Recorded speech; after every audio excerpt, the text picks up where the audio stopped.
nossa cooperação com o Espírito para a liberação do Espírito. Leitura bíblica, Romanos capítulo 8, versículos 26 e 27, Judas 20, 2 Coríntios capítulo 3, versículo 17. Nestas mensagens gostaríamos de ter comunhão com respeito à liberação do Espírito. Devemos compreender que o relacionamento entre Deus e nós é no Espírito, porque o Espírito de Deus habita em nosso espírito, age em conjunto com ele e até mesmo está ligado e mesclado com ele. Romanos 8,16 diz que o Espírito Santo testifica com nosso espírito. E 1 Coríntios 6,17 diz que somos um espírito com o Senhor. Esses versículos provam que o Espírito Divino e o Espírito humano foram mesclados e juntos formam um só Espírito.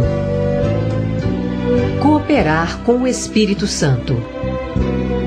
O Espírito em nosso espírito constantemente se move, trabalha e age em nós de modo positivo. 1 João 2,27 diz que a unção que recebemos do Senhor permanece em nós. Esse versículo não usa a palavra unguento, e sim unção, que implica ação ou aplicação do unguento. O unguento é o Espírito e a unção é a ação ou movimento do Espírito.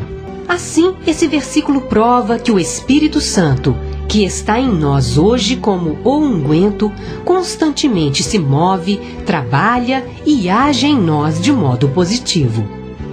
É semelhante à eletricidade numa casa, a qual constantemente circula por ela como corrente elétrica. Sem a corrente, na prática, não há eletricidade.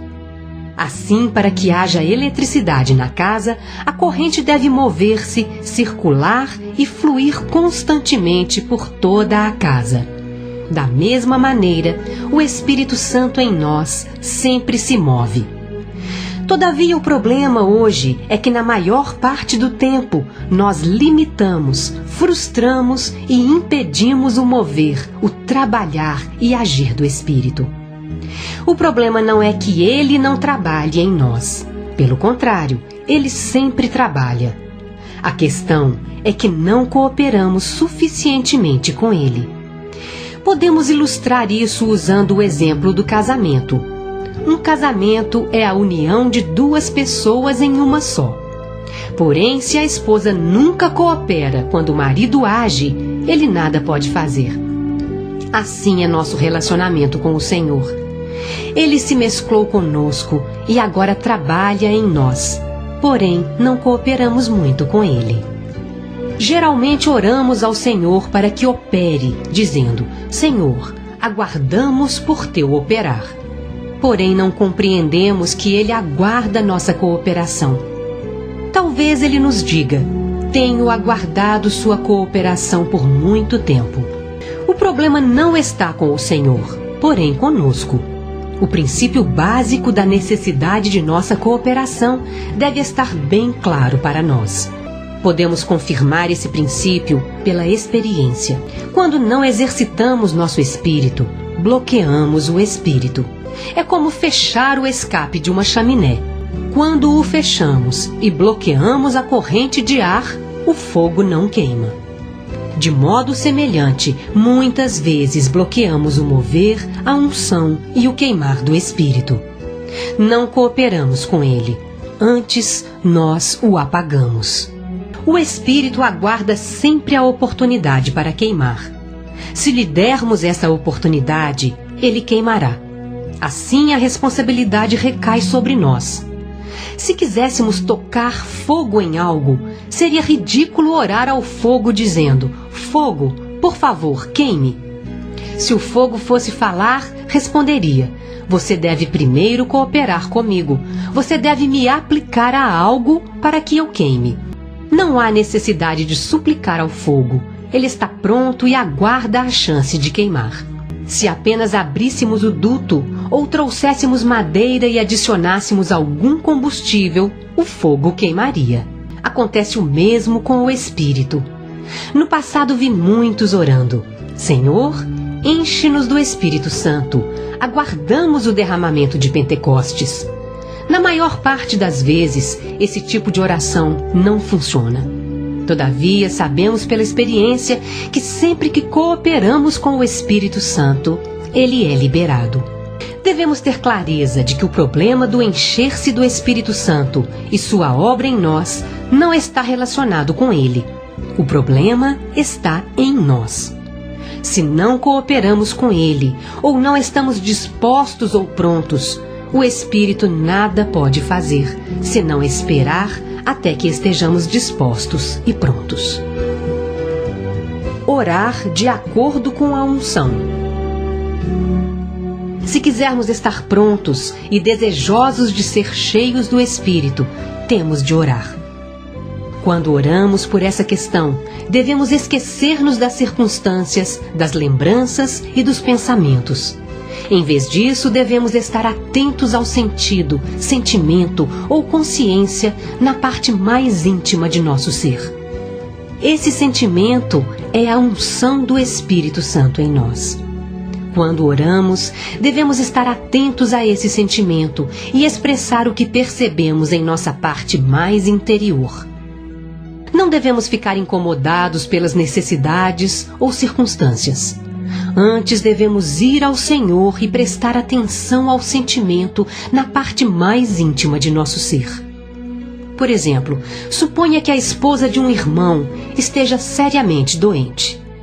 Se você fosse ele e se dirigisse ao Senhor para orar, você poderia esquecer a doença da esposa? Não seria fácil. Certamente a doença da esposa estaria em sua mente. Todavia, se você quiser aprender a orar, deve exercitar-se em esquecer tudo quando vai ao Senhor. Mesmo que a esposa esteja seriamente doente, você deve esquecer-se disso e prestar atenção ao sentimento interior. Você não deve orar de acordo com as circunstâncias, necessidades, lembranças ou solicitações de outros. Antes deve orar segundo o sentimento interior mais profundo. Quando busca o Senhor dessa maneira, mesmo que seja incapaz de esquecer a doença da esposa, você pode ter um sentimento de orar com relação a algo mais. Você pode ajoelhar-se e chorar: Senhor, sou tão pecador. Senhor, tenho agido errado com minha esposa. Simplesmente esquecerá da doença dela e expressará o que está no mais íntimo do seu ser. Orando dessa maneira, seu espírito será exercitado para liberar o espírito que está nele. É até mesmo possível que a esposa fique curada por meio desse tipo de oração. Não estou dizendo que se sua esposa está doente, você não deva orar para que ela seja curada. Antes, estou dizendo que quando for ao Senhor, deve voltar-se para o sentimento mais profundo em você e expressar o que está na parte mais interior de seu ser. Se formos ao Senhor e orarmos dessa maneira, a primeira coisa que o Espírito Santo fará é limpar-nos e purificar-nos. Se esquecermos das circunstâncias à volta, das solicitações exteriores de outros e até mesmo de nossos pensamentos, e simplesmente orarmos de acordo com o sentimento interior, o Espírito Santo nos limpará e purificará. Podemos dizer ao Senhor: Senhor, sou tão pecaminoso e sujo em tantas questões. Minhas motivações são erradas e minhas intenções impuras. Sempre busco algo para mim mesmo. Essa é uma oração de verdade. Se orarmos dessa maneira, estejamos certos de que estaremos no Espírito.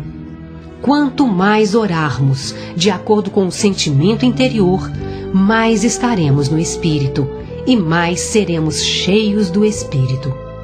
Finalmente, seremos totalmente plenos do Espírito.